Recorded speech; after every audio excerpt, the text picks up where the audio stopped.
What if Mihawk joined the Strawhats? When Zoro fell to his knees at Bharati, the ocean held its breath.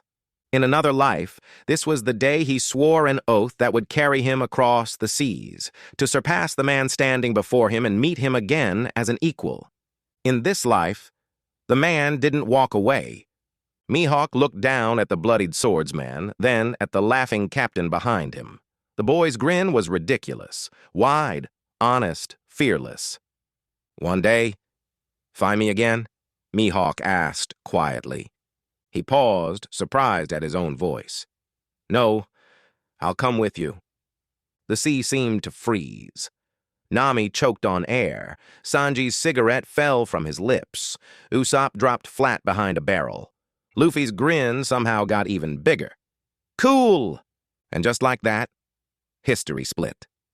In the old world, Mihawk left Zoro broken and bleeding. In this one, the world's greatest swordsman simply stepped onto a small, worn ship, not because he needed to, but because he was bored enough to see what would happen. From that moment on, East Blue never stood a chance. Don Krieg's armada, gone before it reached the restaurant's door. Arlong Park, once a graveyard of Nami's hope, became two clean halves sinking beneath the tide. Smoker, who should have cornered Luffy in Logtown, took one look into Mihawk's eyes and decided the paperwork wasn't worth it. By the time they reached the Grand Line, Luffy's bounty had already climbed to 100 million. Thanks to Mihawk's influence. In the New World, Shanks laughed until he couldn't breathe. "The Hawk joined a rookie? The seas are going to catch fire." The story unfolded like the original, at least at first.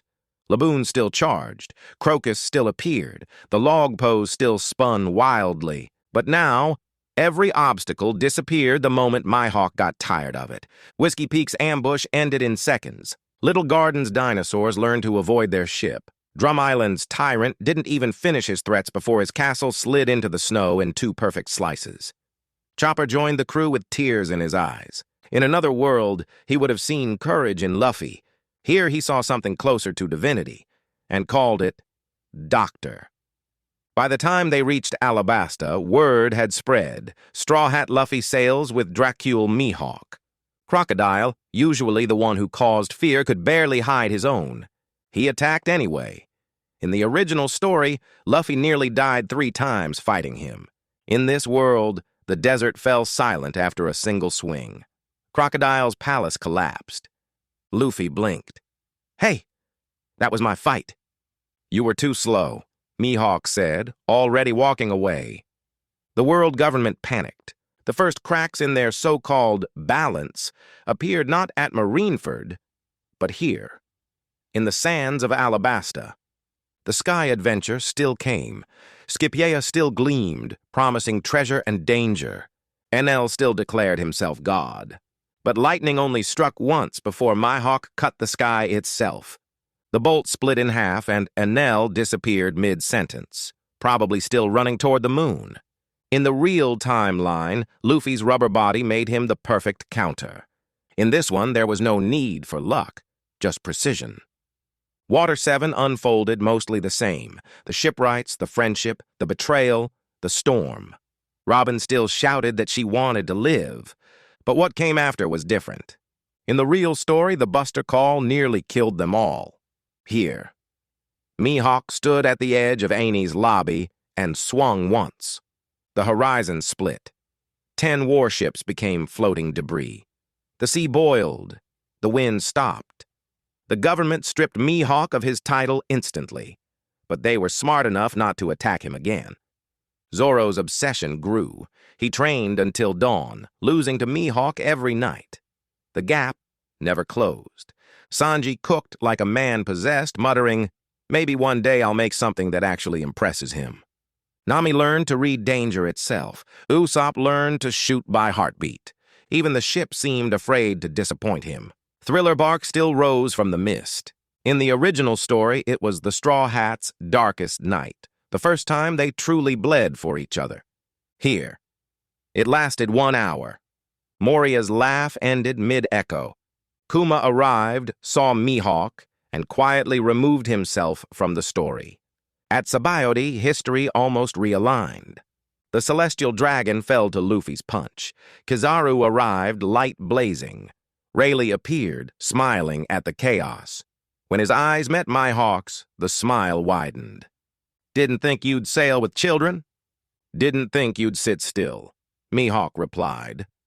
Kizaru attacked once, saw his light bend away from Yoru's edge, and Rayleigh approaching, and decided to report mission complete. In the canon timeline, this was where the crew broke apart, scattered for 2 long years. Here, there was no need to separate. Under the waves at Fishman Island, Hody Jones gave his long, bitter speech about revenge. Mihawk let him finish out of politeness, then ended the rebellion with a single motion.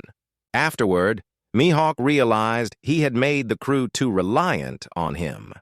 They were still a bunch of bums, powerful, but not strong on their own, so they trained.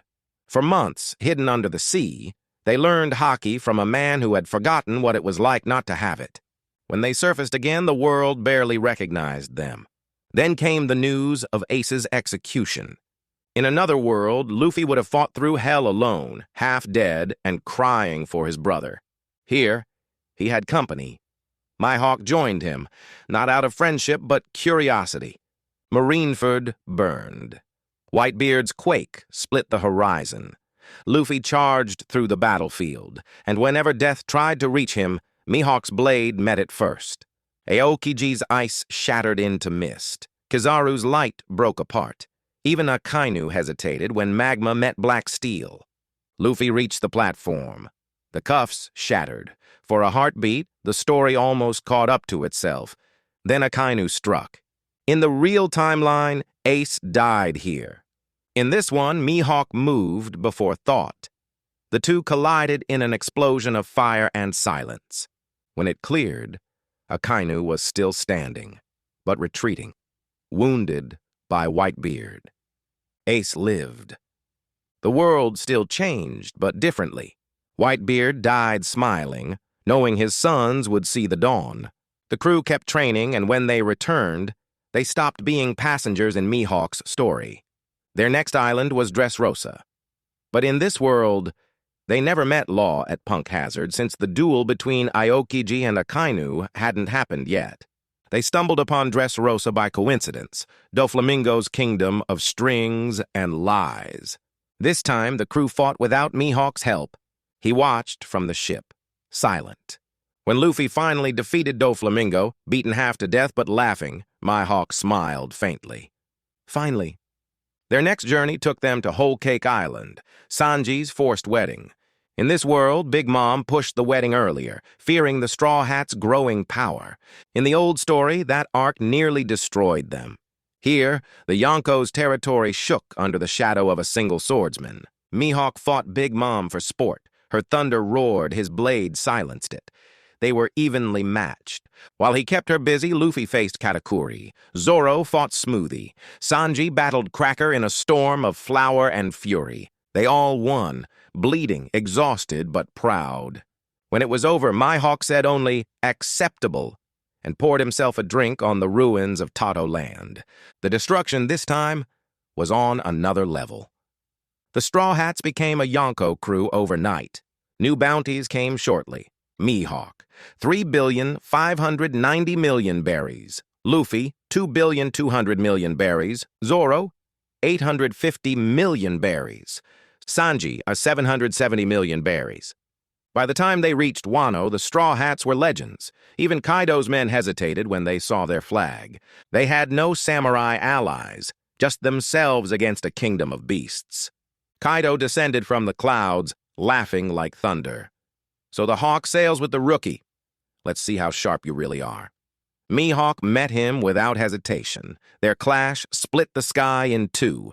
Kaido's strength was overwhelming. Every swing of his club sent shockwaves through the island. But Mihawk's blade met him strike for strike, black steel carving through flame and lightning alike. Neither gained ground. Mountains crumbled. The storm itself bent around them.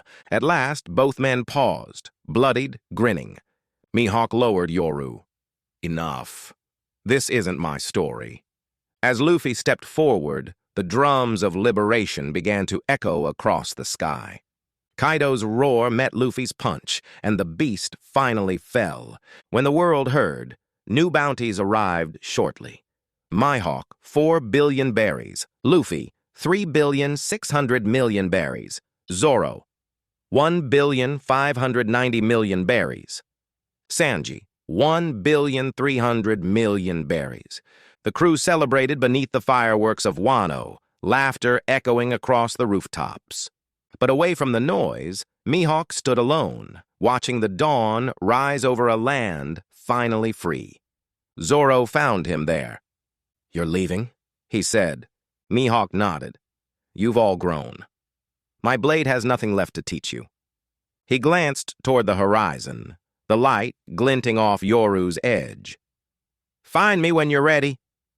By sunrise, Mihawk was gone, leaving behind silence and the start of a new era.